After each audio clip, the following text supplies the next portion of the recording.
Hello and welcome to Views on News. I'm Jawad Tehami. In today's program, we are going to discuss the latest developments regarding the 80th session of the United Nations General Assembly.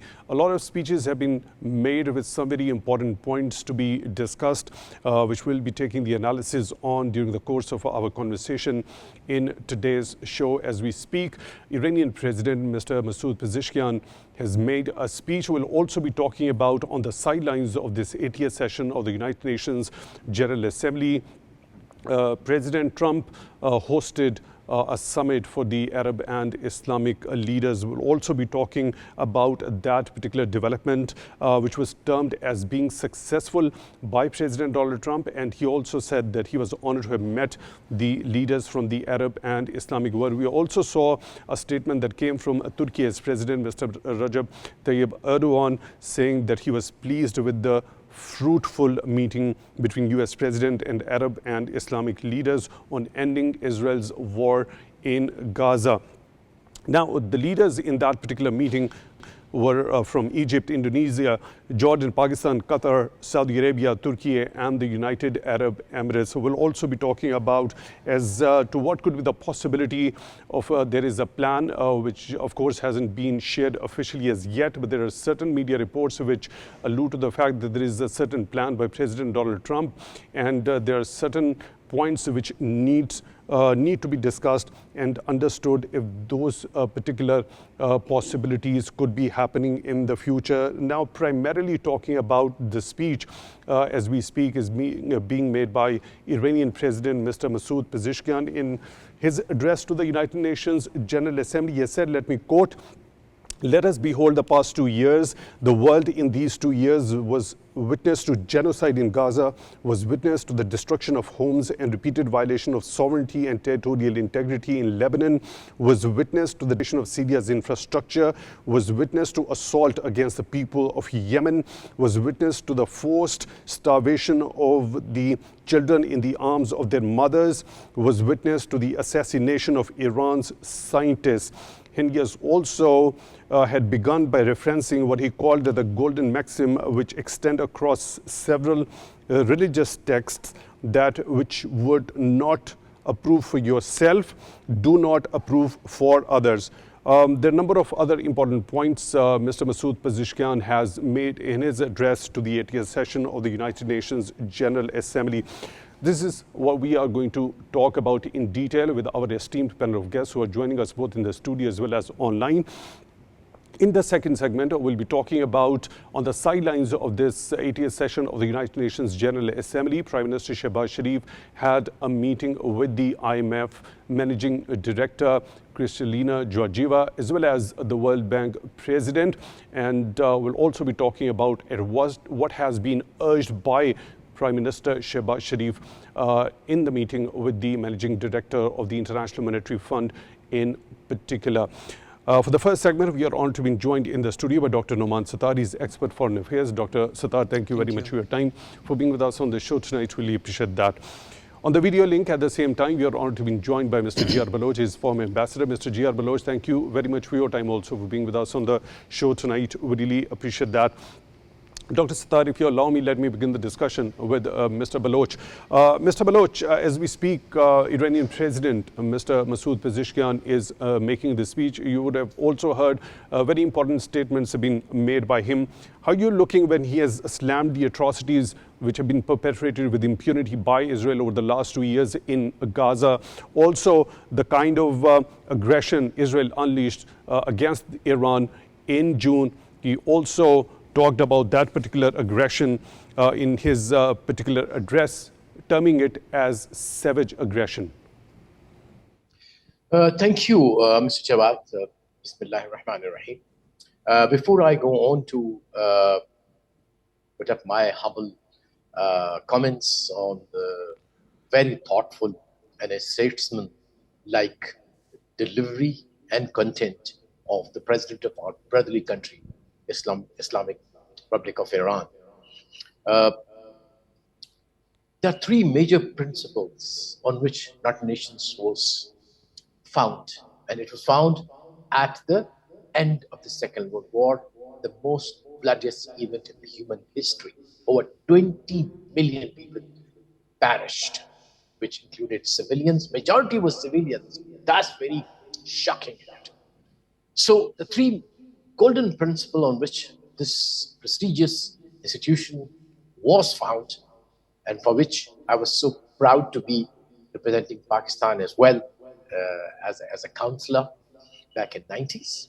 And it's an impressive place where the humanity comes and tries to recall those very principles. The three principles are that it would be, maybe I won't quote the exact words, but the major philosophy of the charter of the constitution was that the United Nations will be a citadel of global order and rule of law, number one. Number two, it will be a place where there will be sovereign equality, irrespective of the size, geographical size, or the demography of a country. Number three, that it will be a forum where all the disputes of the nations will be solved through peaceful means, so that the war and the scourge of war is ruled out. Now, if we look back 80 years, I think far from achieving any of these objectives. It's not the failure of the very forum that is there. It is the failure of those powerful countries which held the monopoly of power in the Security Council. So I think that statement is essential to be made at this point of time, when everybody is holding the United Nations accountable.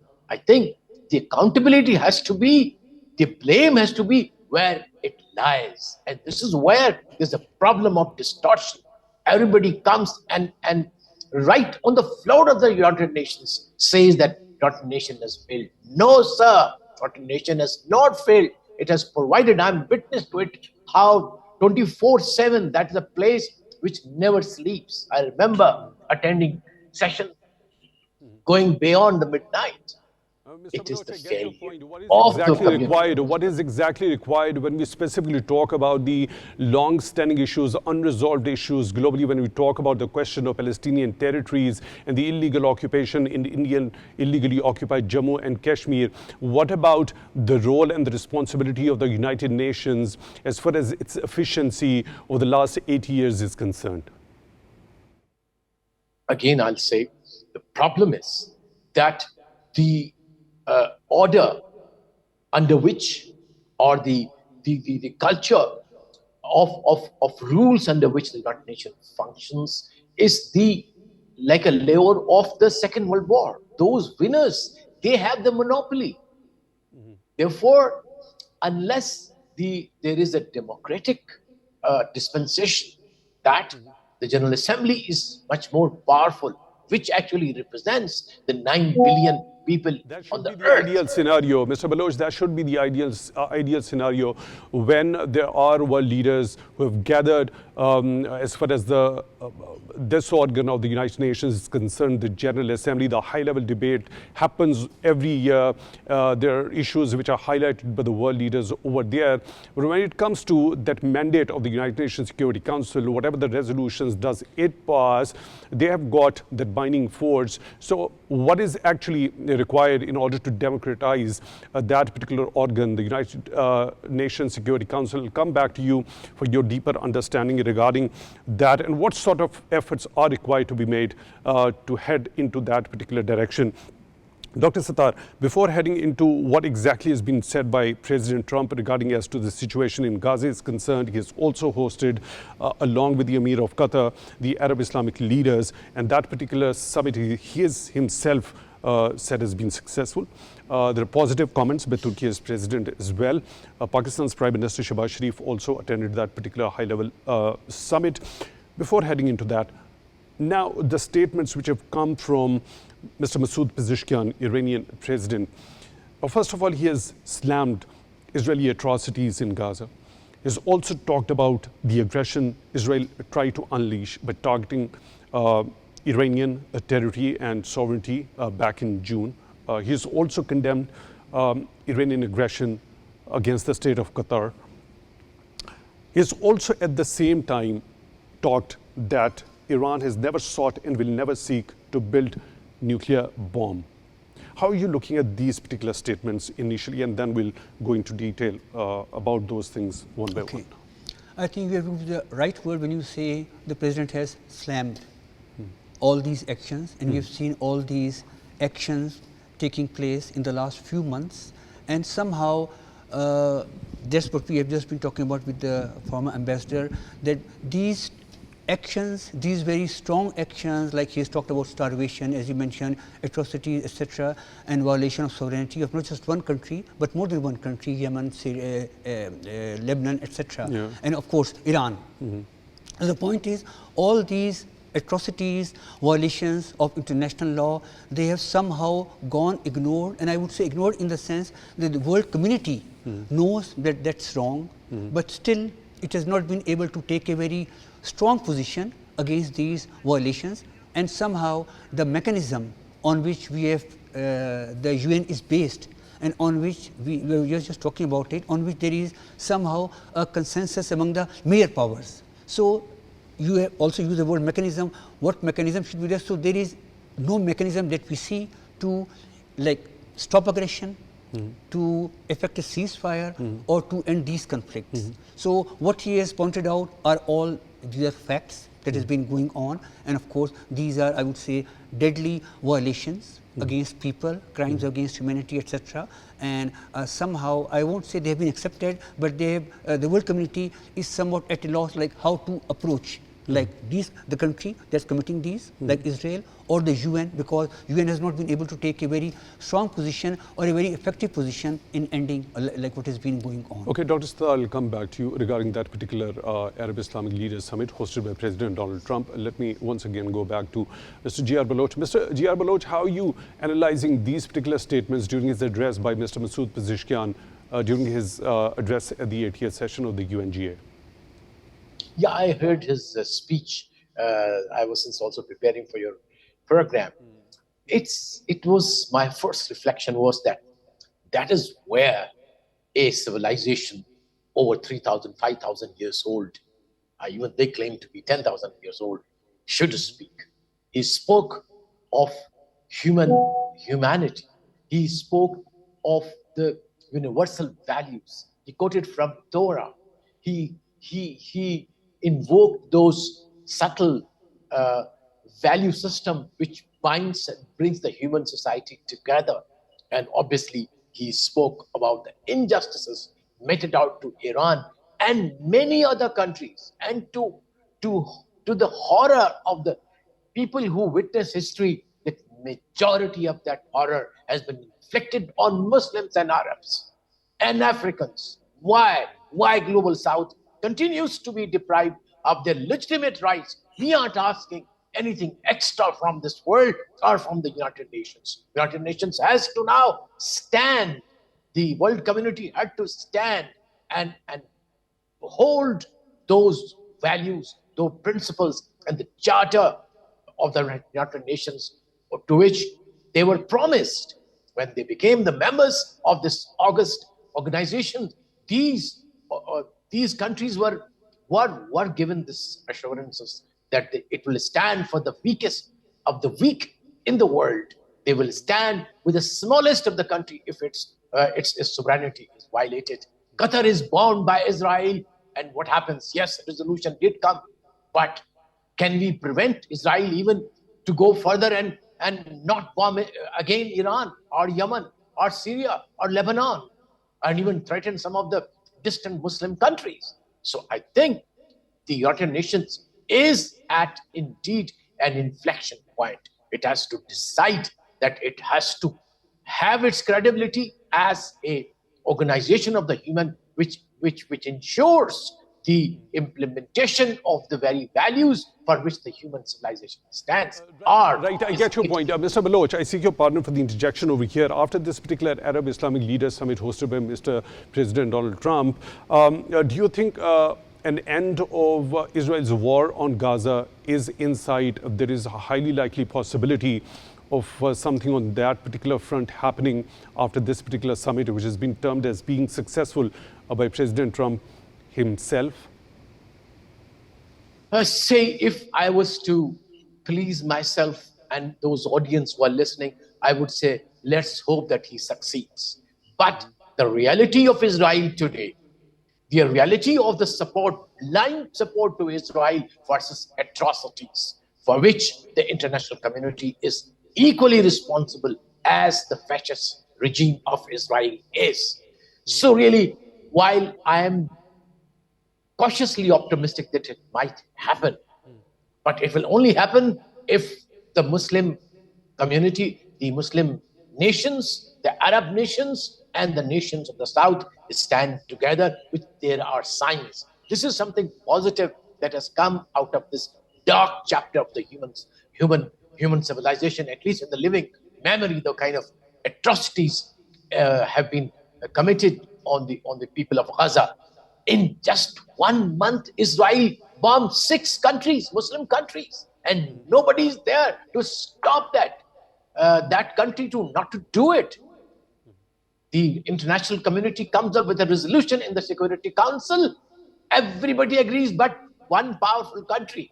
That powerful country, people have to speak out as the people If that one powerful country, one of the P5, doesn't allow any of the resolutions at the United Nations Security Council to get through that particular organ, what is exactly required? What sort of steps do you think are required in order to make United Nations Security Council work more on democratic lines?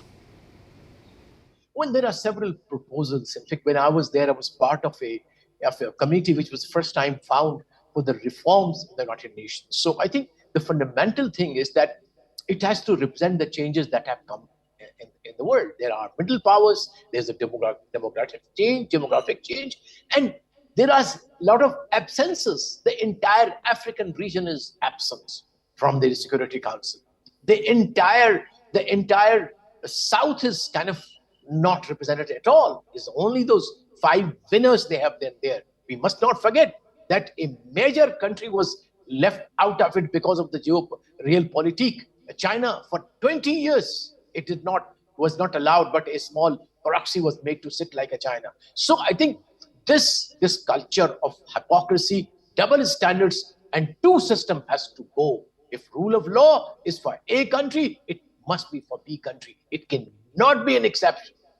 That is against the moral, against the value system, against the very belief in the UN system for which the international community stands. So hopefully that the United Nations reform committees, and there are several of them, have been meeting, and hopefully in the coming few years, we hope that United Nations will become a representative of the international community. It should reflect the aspirations, changes, challenges that the international community and the civilized, actually there are civilizational challenges. It is just not that A country is suffering so B would not suffer. It would suffer one day. So I think these great to have such conversations with you, Mr. Jawad Baloch, former ambassador, joining us through the video link. Thank you very much for taking time out for Viewers and News tonight. Really appreciate that. Dr. Sattar, the democratization of the United Nations Security Council, how is that possible? Well, to be realistic, it's not easy and not possible at this time, because I just mentioned in my earlier statement that the way UN was structured or is structured is, as the Ambassador was explaining, in the aftermath of the Second World War. So the way it is working, it is sort of a consensus among the major powers. And of course, we have 5 of these powers having the veto power. I don't think any of these countries, and particularly we are often talking about the US role, especially in terms of the politics of the Middle East, that has used the veto, especially like preventing a ceasefire in Gaza. So I don't think, despite President Trump's statements of his lack of interest in UN's working or how UN is working, I don't think the US as a state would like to give up that veto power. As being discussed, there are many proposals, there are many talk, there are a lot of talk in the past, like not really at this time, about restructuring Security Council. So I think But then adding more states, as Ambassador was mentioning, like Africa and maybe other countries, I don't think that would be easy. So I don't expect any big change or major change, any change at this time. I think we need to wait maybe couple of more years, and we need to I think build a consensus, maybe a different American administration that should be like in accordance in accord with China, Russia. Like we need this kind of you can say accord among the agreement among the major powers before we can even start discussing any such there was change. one reference made by Mr. Ambassador Baloch regarding as to there were difficulties as far as China's membership of the United Nations, and also it became one of the permanent 5 of the United Nations Security Council.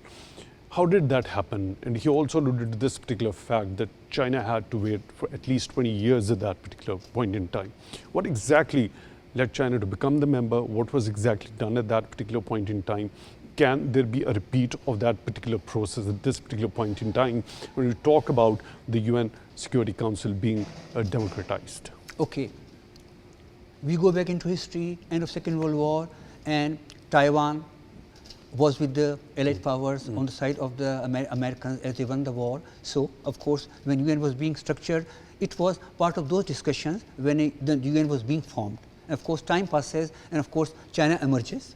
China emerges like it was started emerging like around 70s, and I think the realization both within the UN and among the major power was that China was the real China, the People's Republic of China, not the Republic of Taiwan or Republic of China. So this realization and China's growing and emerging role on the world stage as like the 70s was and was starting, I think that led to this change, this realization. But then it was a realization on the part of the major powers to accept, and all those countries they accepted that. So we need that kind of a realization, as I said, sort of a consensus among the major powers before any such big decision or big change. There is also one factor that was mentioned by Mr. Baloch, that the entire African region has completely been ignored as far as United Nations Security Council permanent membership is concerned.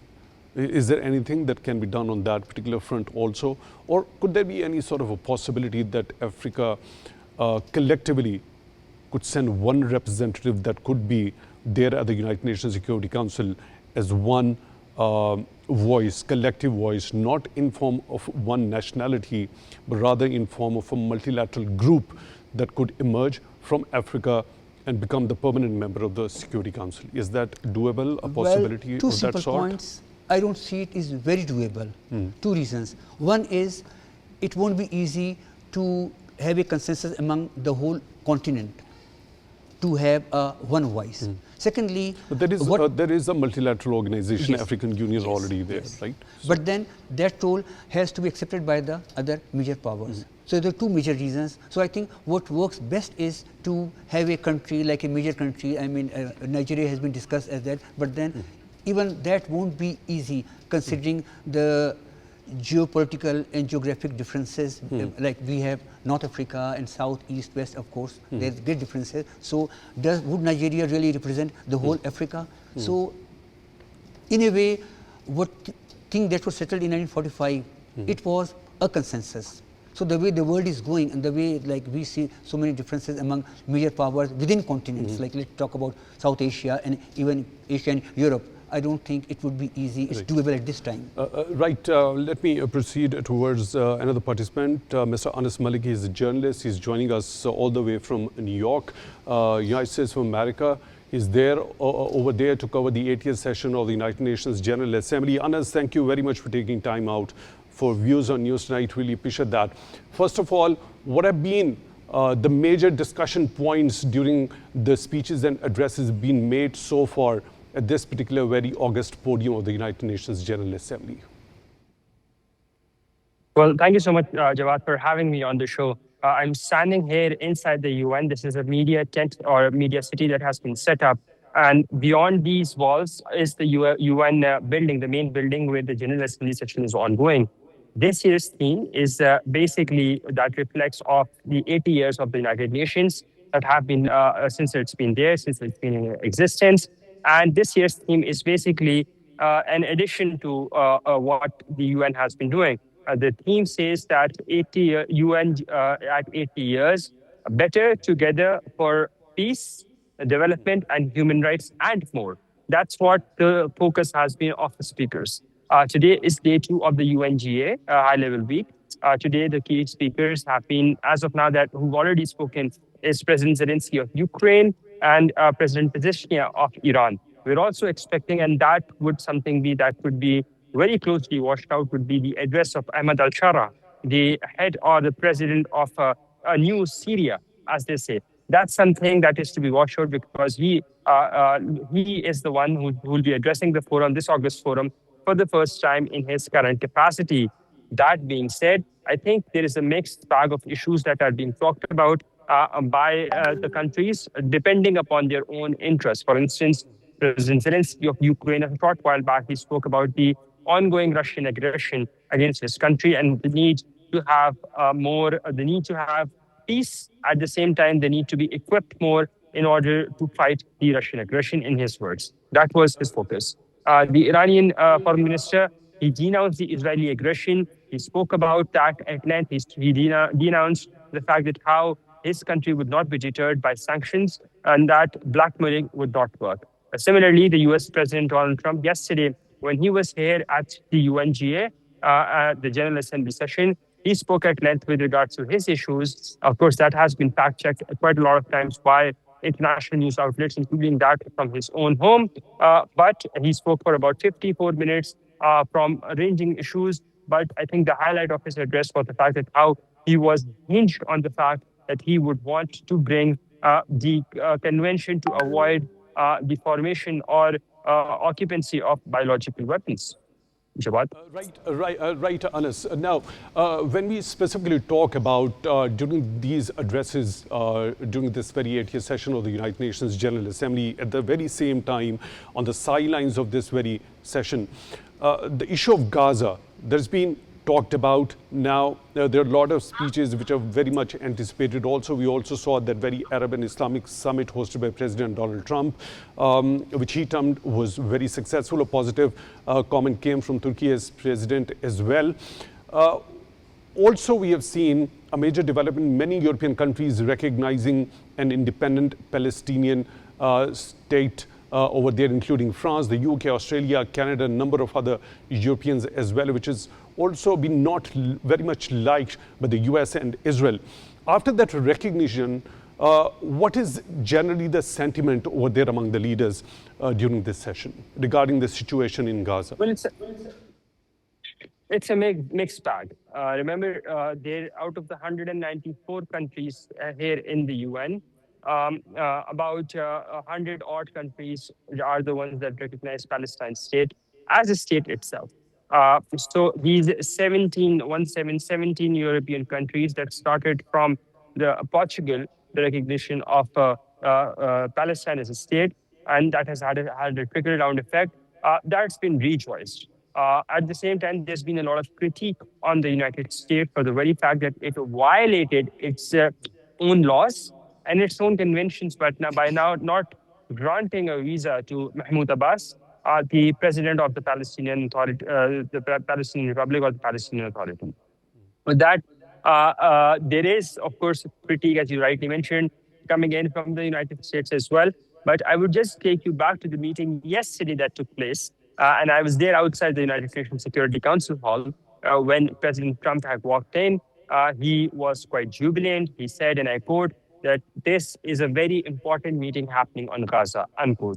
He went in, the meeting lasted for about 45 odd minutes. And then afterwards, the closed door meeting rather lasted for about 45 minutes. And then afterwards, when he came out, when he was heard questions, including by me and other press who was present outside the UN Security Council, he said, and he just waved his fist as an expression of jubilation or victory. Not much could be read on that. But if sources are to be believed, those who were present, including the Pakistani Prime Minister Shehbaz Sharif, remember, this was a select group of Islamic leaders that included leaders from Indonesia, Egypt, Turkey, Pakistan. Right, I think there is a little bit of disconnection with Anas Malik. We'll try to reconnect with him. As soon as we reconnect with him, we'll try to get the details regarding as to what are going to be the engagements. We've also seen Prime Minister Shehbaz Sharif having engagements on the sidelines of this particular session in New York. He has met a number of world leaders, including Emir of Qatar, King of Jordan, Indonesian President, and Austrian Chancellor as well. And of course, Prime Minister Shehbaz Sharif was the part of that very Arab Islamic leaders meeting that was hosted by President Donald Trump. Dr. Sadat, very quickly, after this particular summit, what are your expectations? Is an end to the atrocities of Israel in Gaza possible, or is that in sight? I'm hopeful, and for me it's in sight, because President Trump sort of arranging this and inviting leaders from these important countries who have a role in the Middle East and especially in the ongoing conflict, and who have more of an interest in this ending this conflict. And President Trump has made it very clear that he would like to end the war. And I'm sure whatever has been going on, he will often say he has been already working on that. So I'm hoping that he has also been discussing this with the Israeli side, with the Israeli Prime Minister, and I am hopeful after this, because since he has a plan, and of course we are not very clear about that plan, a plan to end the war, and I think the main stumbling block is, I think at this time, is the hostages issue. I think if that is settled, I think things would be easier, and I think he also said something like this group, the countries who are there, it's up to them, like they can do it. So I'm sure among these countries and President Trump, we can have I see a ray of hope. Right, Dr. Nouman Sattar, expert foreign affairs, thank you very much for taking time out for Views on News tonight. Really appreciate that. This is a time to move to the second segment of our show today that relates to Prime Minister Shehbaz Sharif's meeting with the Managing Director of International Monetary Fund, Ms. Kristalina Georgieva, on the sidelines of this United Nations General Assembly session. And in this, and also there was a separate meeting by Prime Minister Shehbaz Sharif with the World Bank President, Mr. Ajay Banga. Specifically talking about this particular meeting of Prime Minister Shehbaz Sharif with Ms. Kristalina Georgieva, Prime Minister has appreciated IMF's long-standing partnership with Pakistan. He's also acknowledged IMF's timely support under various instruments, more specifically the standby agreement of $3 billion US in fiscal year 2024, the extended fund facility program of $7 billion US, and also resilience and sustainability facility of $1.4 billion US. Prime Minister Shehbaz Sharif at the same time has appreciated IMF support in stabilization of Pakistan's economy and road to recovery. IMF support has been instrumental in guiding the government's economic reforms efforts. But the most important point that was to be noted when Prime Minister urged the International Monetary Fund to take the stock of Pakistan's woes in the wake of the recent floods Pakistan has been hit with. He's also said the impact of recent floods on Pakistan's economy must be factored into the IMF's review. Let me quickly bring in our esteemed guest who is joining us through the video link, Dr. Waqar Ahmed. He's senior economist. Dr. Waqar Ahmed, thank you very much for your time, for being with us on the show tonight. Really appreciate that. When you take the understanding of this particular statement by Prime Minister Shehbaz Sharif, when he says during this meeting with the IMF chief that Pakistan was steadily meeting its IMF program commitments, but at the same time has urged the IMF to take a stock of the impact of the recent flood on Pakistan's economy, which should be factored into IMF's review, which is pretty much around, it's going to happen on 25th of September. How do you look at that? Thank you very much for this introduction. I think these are extraordinary times, and this is what Prime Minister has tried to present in front of both the heads of IMF and the bank, as well as other friends of Pakistan that he's been meeting. Now, the intensity of a catastrophe is such that it hasn't been witnessed by most countries in the world. The magnitude remains uncertain. There are numbers out there around direct and indirect loss to the economy, but this the true value of the loss is still currently not known. And I think it is this presentation by the Prime Minister which is important. This narrative is important, that while Pakistan continues to abide by most of the targets given to the Treasury as well as the central bank and other institutions responsible to implement the promises with the IMF. But these exogenous shocks are certainly external to government's control. They are beyond, of course, what any national or provincial government was expecting. And I believe that the posture of IMF's head is very positive, and she has expressed deep sorrow with Pakistan and the people of Pakistan on the losses incurred during the floods.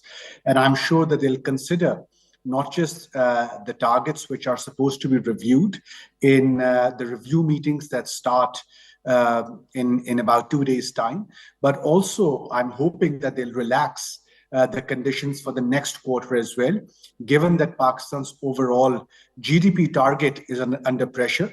Already we have seen multilateral development actors who have downscaled Pakistan's GDP forecast in view of the losses which Pakistan's agriculture sector and manufacturing industries have faced during the floods. Right. Dr. Waqar Ahmed, there is a report by the Top Line Securities which says Pakistan is on track to meet all the 7 quantitative performance criteria that were set by IMF ahead of this particular review that is going to happen. What's your understanding regarding that?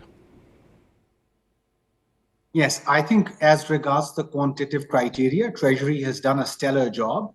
And despite of course, the challenges which they have had to face, including considerations such as greater spending on social protection, flood-related expenses, support to provincial governments, including grants, they have largely remained on track.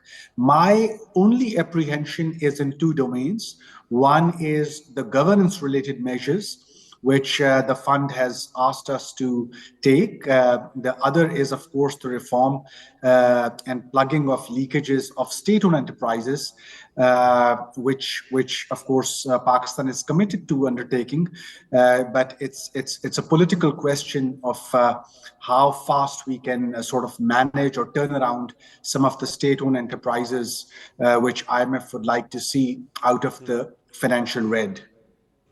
Right. Dr. Waqar Ahmed, one last question. Well, you already mentioned of how Ms. Kristalina Georgieva expressed sympathy to all the people affected by floods. At the same time, she has noted the importance of the damage assessment to underpin the recovery priorities. You also mentioned of some sort of relaxation that could be expected during this particular review by the IMF towards Pakistan in the wake of these devastating floods. What could those possible relaxations be, or what could be expected on that front?